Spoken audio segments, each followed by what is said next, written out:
Assalamualaikum warahmatullahi wabarakatuh. Sahabat-sahabat yang berbahagia, pada video ini kami akan menjelaskan materi tentang sejarah pendidikan Islam pada masa Orde Lama di Indonesia dengan tujuan agar kita dapat memahami tentang sejarah pendidikan Islam pada masa Orde Lama di Indonesia. Baiklah, sahabat-sahabat yang berbahagia, saya akan menjelaskan bagaimana keadaan pendidikan Islam pada masa Orde Lama di Indonesia. Pada zaman Orde Lama di Indonesia, secara spesifik, pendidikan Islam belum diperhatikan oleh pemerintah dikarenakan zaman Orde Lama di Indonesia berada dalam keadaan lemah dan masih banyak keperluan lain yang harus dipelajari untuk mengembangkan berbagai aspek, mulai dari struktur kenegaraan yang baru saja dibangun. Kemudian, negara Indonesia masih membutuhkan dukungan dan komunikasi dengan negara lain untuk menjalin suatu hubungan kerjasama dalam berbagai bidang apapun. Kemudian, negara Indonesia masih membutuhkan banyak modal untuk membangun negara ini. Ada 4 hal penting yang berkaitan dengan pendidikan Islam pada masa Orde Lama di Indonesia. Yang pertama, yaitu perkembangan dan pembinaan madrasah. Perkembangan madrasah tak lepas dari adanya peran Departemen Agama sebagai lembaga yang secara politis telah mengangkat posisi madrasah sehingga memperoleh perhatian yang terus-menerus dari kalangan pengambil kebijakan. Walau tak lepas dari usaha keras yang sudah dirintis oleh sejumlah tokoh agama seperti Ahmad Dahlan, Hasyim Asy'ari, dan Mahmud Yunus. Dengan perkembangan politis dan zaman, Departemen Agama secara bertahap terus-menerus mengembangkan program-program peningkatan dan perluasan akses peningkatan mutu madrasah. Madrasah sebagai lembaga penyelenggara pendidikan diakui oleh negara secara formal pada tahun 1950. Undang-Undang Nomor 4 Tahun 1950 tentang Dasar-Dasar Pendidikan dan Pengajaran di Sekolah pada pasal 10 menyatakan bahwa untuk mendapatkan pengakuan Departemen Agama, madrasah harus memberikan pembelajaran agama sebagai mata pelajaran pokok paling sedikit 6 jam seminggu secara teratur di samping pembelajaran umum. Dengan adanya persyaratan tersebut, diadakanlah pendaftaran madrasah yang memenuhi syarat. Jenjang pendidikan pada sistem madrasah pada masa itu terdiri dari 3 jenjang. Di antaranya, 1. Madrasah Ibtidaiyah dengan lama pendidikan 6 tahun. 2. Madrasah Sanawiyah pertama, lama pendidikan yaitu 4 tahun. Yang ketiga, Madrasah Sanawiyah atas dengan lama pendidikan yaitu 4 tahun.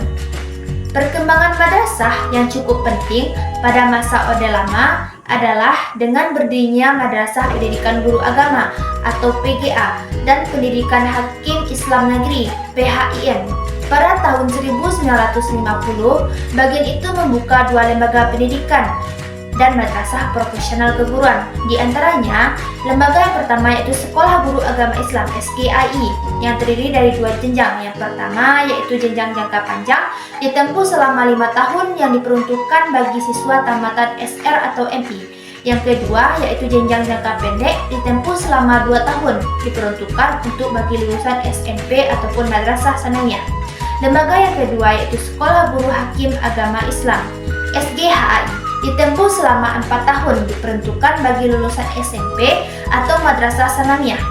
SGHAI memiliki 4 bagian. Bagian A untuk mencetak guru kesusastraan, bagian B untuk mencetak guru ilmu alam atau ilmu pasti, bagian C untuk mencetak guru agama, yang D untuk mencetak guru pendidikan agama.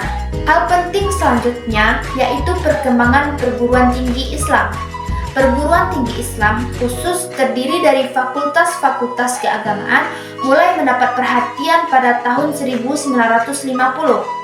Pada tanggal 12 Agustus 1950, Fakultas Agama UII dipisahkan dan diambil alih oleh pemerintah. Pada tanggal 26 September 1951, secara resmi dibuka perguruan tinggi baru dengan nama PTAIN atau Perguruan Tinggi Agama Islam Negeri di bawah pengawasan Kementerian Agama. Pada tahun 1957, di Jakarta didirikan Akademi Dinas Ilmu Agama ADIA Pada tahun 1960, PT AIN dan ADIA disatukan menjadi satu dengan nama IAIN. Selanjutnya, hal penting yang ketiga yaitu pendidikan agama Islam di sekolah umum. Pada 20 Januari 1951 dikeluarkanlah ketetapan bersama antara Departemen PKK dan Departemen Agama yang menegaskan bahwa 1. Pendidikan agama diberikan mulai dari kelas 4 sekolah rakyat selama 2 jam per minggu. 2. Di sekolah lanjutan tingkat pertama dan tingkat atas, baik untuk umum maupun kejuruan diberikan pendidikan agama sebanyak 2 jam seminggu. Yang ketiga, pendidikan agama diberikan kepada murid-murid sebanyak 10 orang dalam kelas dan mendapat izin dari orang tua ataupun walinya. Yang keempat, pengangkatan guru agama, biaya pendidikan agama, dan materi pendidikan agama ditanggung oleh Departemen Agama. Hal penting yang keempat yaitu pondok pesantren. Pada masa kolonialisme, dari pondok pesantren lahirlah tokoh-tokoh nasional yang menjadi pelopor pergerakan kemerdekaan Indonesia seperti Kiai Haji Hasyim Asy'ari, Kiai Haji Ahmad Dahlan, Kiai Haji Zainal Mustafa, dan lain-lain. Maka dapat dikatakan bahwa pada masa itu pondok pesantren memberikan kontribusi yang besar bagi terbentuknya republik ini. Baiklah sahabat-sahabat semuanya, selanjutnya saya akan menjelaskan tentang kebijakan pemerintah terhadap pendidikan Islam pada masa Orde Lama di Indonesia. Yang pertama yaitu, pemerintah memberikan perhatian terhadap pendidikan Islam di Indonesia.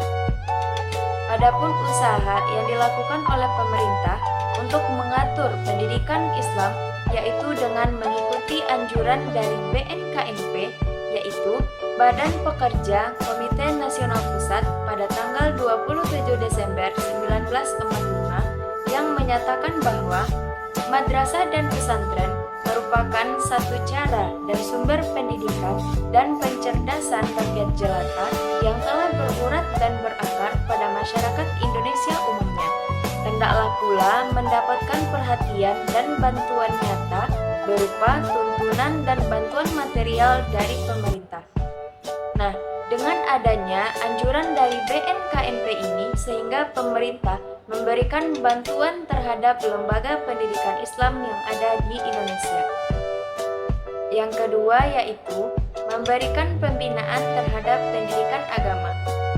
Adapun usaha yang dilakukan oleh pemerintah dalam memberikan pembinaan terhadap pendidikan agama yaitu dengan memberikan wewenang terhadap Departemen Agama dan Departemen Pendidikan dan Kebudayaan untuk mengatur sistem pendidikan agama di Indonesia. Yang ketiga yaitu pembelajaran agama diberikan di sekolah umum, sekolah negeri, dan juga sekolah swasta. Departemen Agama melakukan penyesuaian dengan memberikan pembelajaran agama di sekolah umum, sekolah negeri, dan juga sekolah swasta.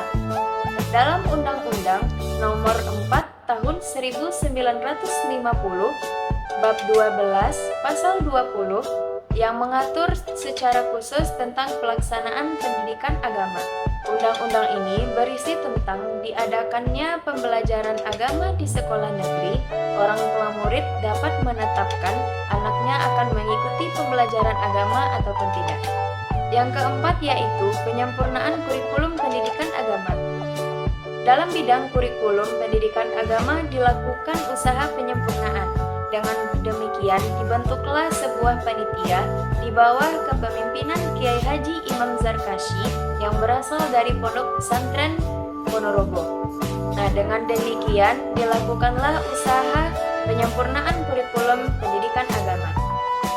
Yang kelima yaitu pengembangan madrasah melalui madrasah wajib belajar. Pada tahun 1959, Kementerian Agama melakukan perkembangan madrasah dengan dilakukannya pengenalan madrasah model baru, yaitu Madrasah Wajib Belajar atau yang disingkat dengan MWB. Nah, MWB ini ditempuh selama 8 tahun. Yang keenam yaitu pemerintah memberikan bantuan berupa fasilitas terhadap lembaga pendidikan Islam yang ada di Indonesia. Nah, bantuan ini bisa berupa dengan menghadirkan guru yang kompeten, kemudian memberikan bantuan berupa buku-buku pelajaran, serta membantu biaya untuk lembaga pendidikan Islam yang ada di Indonesia. Baiklah sahabat-sahabatku semuanya, di sini saya akan menjelaskan materi mengenai faktor pendukung dan juga faktor penghambat sistem pendidikan Islam pada masa Orde Lama. Faktor pendukung yang pertama, adanya kebijakan pemerintahan. Usaha pemerintahan yang dipimpin di kala itu Presiden Soekarno yang ingin mengusahakan untuk pengintegrasian antara sistem pendidikan nasional dan juga sistem pendidikan agama Islam. Salah satu contohnya pendirian Kementerian Agama yang bertujuan untuk berkontribusian pelajaran mengenai agama Islam. Yang kedua, peran organisasi Islam. Pendirian organisasi Islam seperti Nahdlatul Ulama dan Muhammadiyah ini merupakan peran penting masyarakat pada masa pemerintahan Orde Lama dalam menempuh pendidikan yang bernuansakan kepada agama Islam. Adanya pendirian seperti sekolah, madrasah, dan juga pesantren.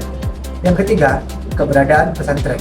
Adanya keberadaan pesantren merupakan sistem pendidikan yang berbasis tradisional pada masa Orde Lama tersebut. Di sini banyak masyarakat yang antusias dalam mengikuti pembelajaran.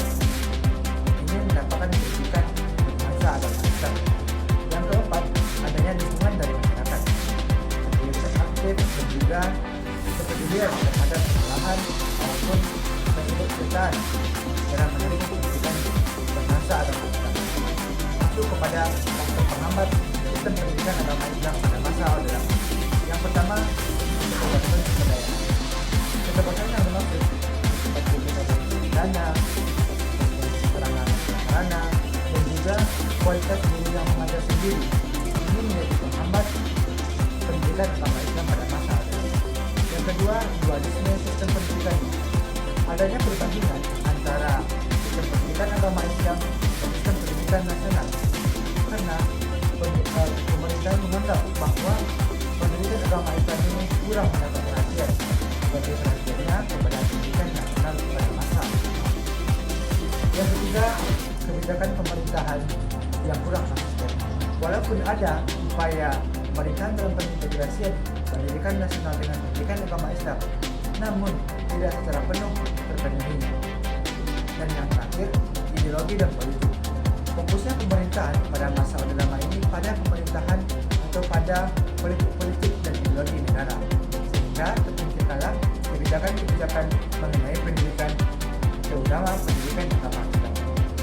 Baik sahabat-sahabat semuanya, di sini saya ingin memaparkan tentang hikmah mempelajari sejarah pendidikan Islam pada masa Orde Lama di Indonesia.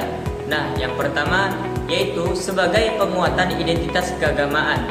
Nah, pendidikan Islam pada masa Orde Lama membantu memperkuat identitas keagamaan umat Islam di Indonesia. Nah, hal ini penting dalam menjaga nilai-nilai dan tradisi keislaman di tengah berbagai perubahan sosial dan politik. Kemudian yang kedua yaitu sebagai penyebaran nilai-nilai moral dan etika. Nah, pendidikan Islam mengajarkan nilai-nilai moral dan etika yang berlandaskan ajaran agama. Ini berperan penting di dalam membentuk karakter generasi muda yang berakhlak mulia, jujur, dan bertanggung jawab. Selanjutnya, hikmah yang ketiga yaitu sebagai pemeliharaan dan pengembangan ilmu pengetahuan keislaman. Nah, melalui lembaga-lembaga pendidikan Islam, ilmu pengetahuan keislaman seperti tafsir, hadis, fikih, dan tasawuf dapat kita pelihara dan kita kembangkan. Dan ini memastikan bahwasannya pengetahuan tentang Islam terus terjaga dan berkembang sesuai dengan konteks zaman. Kemudian, hikmah yang keempat yaitu peningkatan kualitas sumber daya manusia. Nah, pendidikan Islam berkontribusi di dalam meningkatkan kualitas sumber daya manusia melalui pemberian pendidikan yang holistik, mencakup aspek spiritual, intelektual, dan sosial. Nah, lulusan lembaga pendidikan Islam itu seringkali menjadi tokoh-tokoh penting di dalam masyarakat, baik sebagai ulama, pemimpin, maupun sebagai seseorang yang intelektual. Selanjutnya, hikmah yang kelima yaitu sebagai perekat sosial dan kebangsaan. Nah, lembaga pendidikan Islam juga berfungsi sebagai perekat sosial dan kebangsaan. Mereka memainkan peran di di dalam menyatukan berbagai kelompok masyarakat melalui pendidikan yang menekankan toleransi, kebersamaan, dan persaudaraan. Dan yang terakhir, hikmah mempelajari sejarah pendidikan Islam pada masa Orde Lama di Indonesia, yaitu kontribusi terhadap pergerakan nasional. Nah, banyak tokoh pergerakan nasional yang berasal dari latar belakang pendidikan Islam. Nah, pendidikan ini juga turut menyumbangkan pemikiran dan semangat perjuangan dalam rangka merebut kemerdekaan dan membangun negara Indonesia yang merdeka dan berdaulat. Nah, demikian pemaparan hikmah-hikmah dari mempelajari sejarah pendidikan Islam pada masa Orde Lama di Indonesia.